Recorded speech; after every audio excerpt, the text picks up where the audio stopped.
Welcome to my Barossa kitchen, and lockdown is easing, so this is the last week that I'll be cooking for you from home. So I've got a whole lot of really sentimental dishes, and today it's macaroni. Macaroni cheese that's so indulgent, because it's so full of all these different cheeses, but also with pumpkin. And the story is, my mum was just a beautiful person who had joy in every day of her life, even under the hardest conditions. And she always used to cook for the whole family that would just descend on her without notice. And it was always trays and trays of this macaroni. I mean, much bigger trays than this, as big as the trays that would fit into the oven we had in those days. And I would always marvel at it. And then after living in Europe as I did for 4 to 5 years, I came home and I was lusting for pumpkin. Yes, lust is quite a big word, isn't it? But I love pumpkin so much. So Mum, knowing of this, would add pumpkin to everything. Breakfast, lunch and dinner for me. So I soaked up that love of pumpkin that I'd been denied for years in Europe, because at that time, pumpkin was just fed to the cows. So here we then started putting pumpkin into the macaroni. So you've got the story, you know why it's special to me, and so I've already roasted the pumpkin because I've done that so many times before. But just to show you this beautiful pumpkin, that's how you choose a pumpkin. Such fabulous color with that line of green there. That's a beautiful pumpkin. And I've roasted it for 15 minutes at 220, deglazed it with verjuice, just a tablespoon or 2. Now, for me, you have to have big tubes of pasta. I cook these in salted water for 10 minutes, but this is one time I've used this Italian pasta, and here in the Barossa, we're so lucky. I just phone my friends up at Anguston, who have this fabulous little Italian place, Casa Carbone, and they brought this pasta down. So all these things come together. I've used so much cheese, I did mention it, but I've used this lovely crumbly cheddar that we have, this Meredith Persian feta, and lots of parmesan. And it's sort of just putting all things together, but you start with a bechamel. Well, don't need to call it a bechamel, it's just flour and butter, equal quantities that you cook together before you add the warm milk to the stove. To make the base, the bechamel, the white sauce, oven's ready for when I've got it all together, 200 degrees, that's the baking stage of it. But here I need to melt the butter,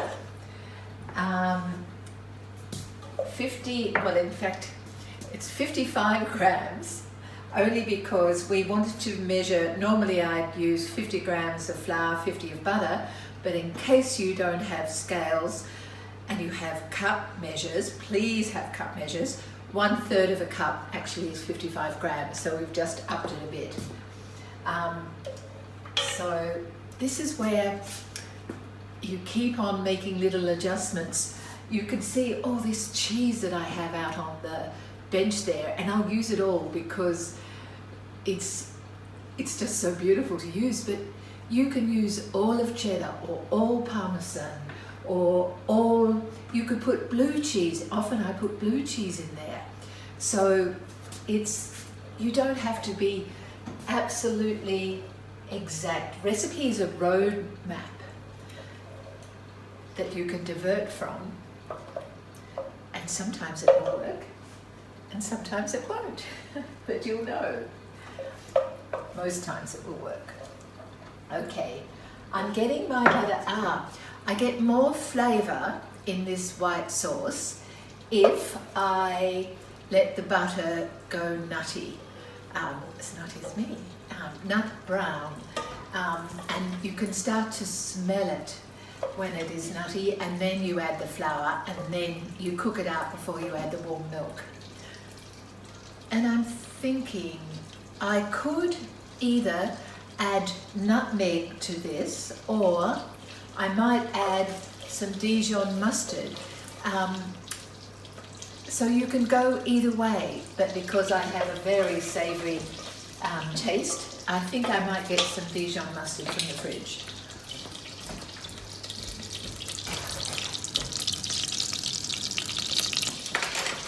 And that's just on a whim. Okay, I need this to get nice and nutty, then I'll put if you were making a hollandaise and needed the butter and you use lots of butter, you would make it, if you make it nut brown, it just adds more flavour. Just think of that, nut brown butter, more flavour than hot butter.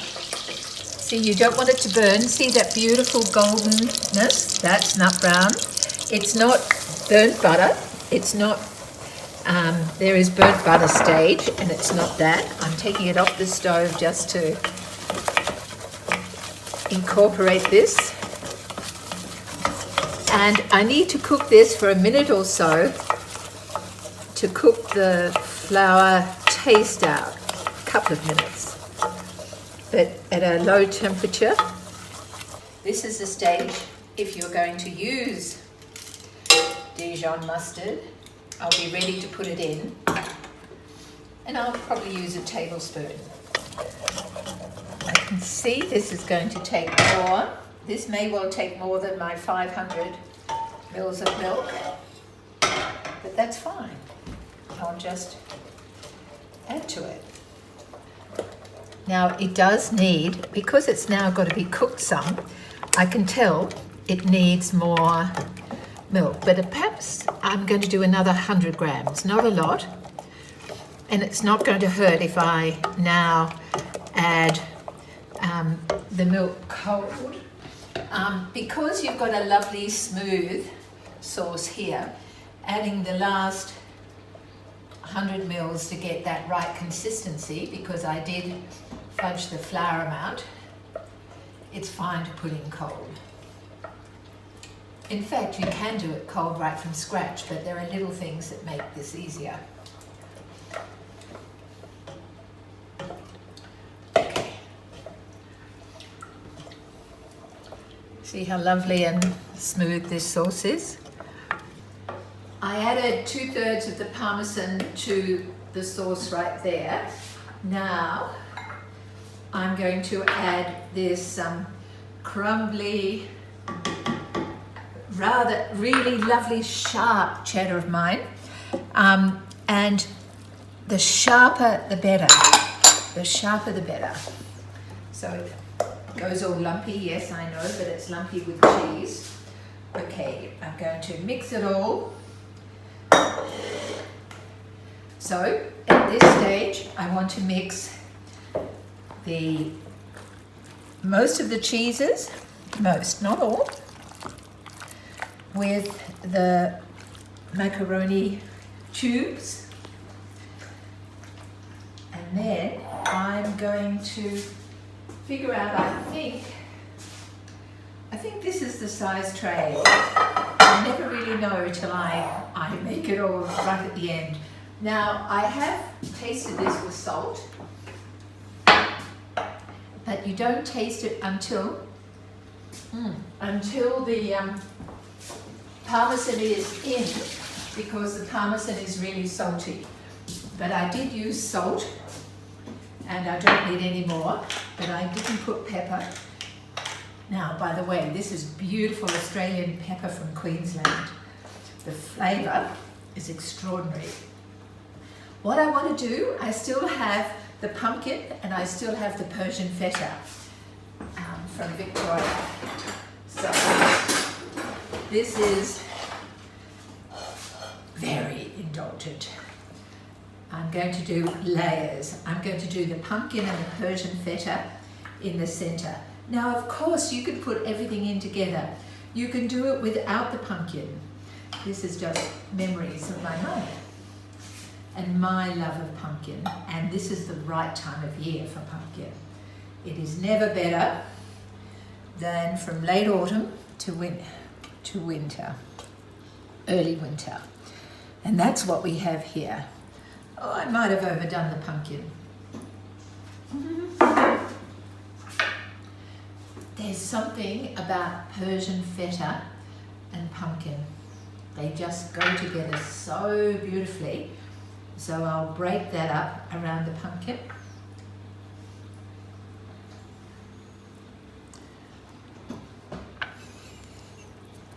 And washing my hands. I think I will put a little bit of salt on top of the Persian feta, and then I'm going to top it with the rest of the macaroni. Now actually I'm going to put a little bit of milk, cold milk, just to moisten that. I could do it with cream, but I thought you might go spare.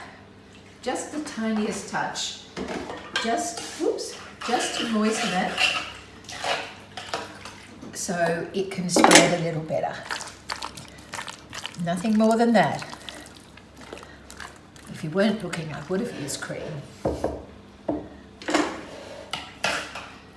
Because it's now thick with not just the bechamel, but it's thick with all those cheeses, and there's more cheese to go. I'm just going to put the rest of the parmesan on top because it only needs to go into the oven at 200 degrees for approximately 10 minutes, 15 minutes. I just want to brown it and have all of those flavors come together. Parmesan on top. I've already preheated the oven. One of the things about this is that you can prep it all up to this stage if you're having guests, and you can do it in big trays that would fit in your oven, just as my mum did.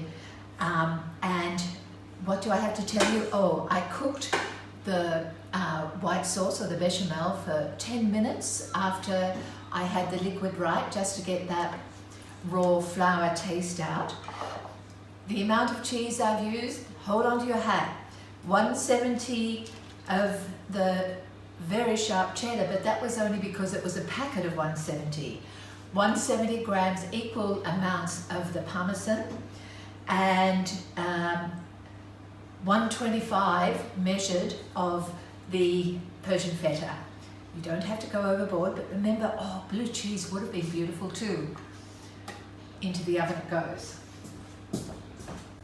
Okay, we've had 15 minutes in the oven, but what I did was 200 degrees for 10 minutes, and because this is in a glass, a Pyrex tray, it's very different to if it was in a metal tray with shorter sides. So therefore, for the last 5 minutes, I put it on grill in your oven.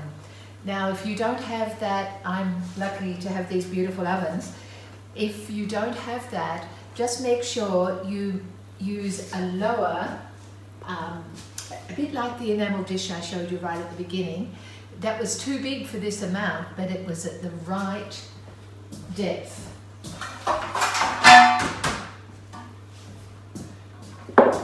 Not much difference, but it does make a difference, and metal makes a difference to Pyrex.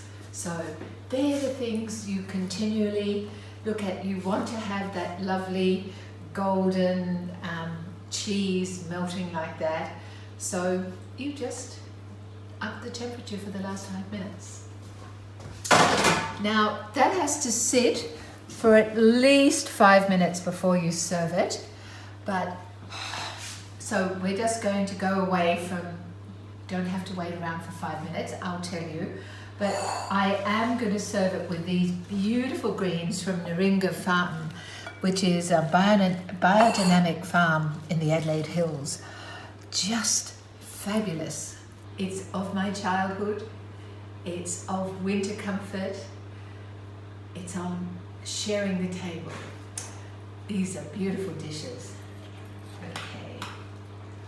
Oh. There we go. Ooh, oops. The pumpkin, the cheese, the beautiful macaroni. A little bit of this lovely fresh pepper. And what else? Oh, I know, a fork to taste it. But for once, I'm not going to put the flat leaf parsley on, but just a bit of this. I could easily have made my own vinaigrette, but this is just easy. And just some of these beautiful leaves next to it, because colour and freshness, just so important. And because I'm going to photograph that, I'm going to just have one little taste from the pot.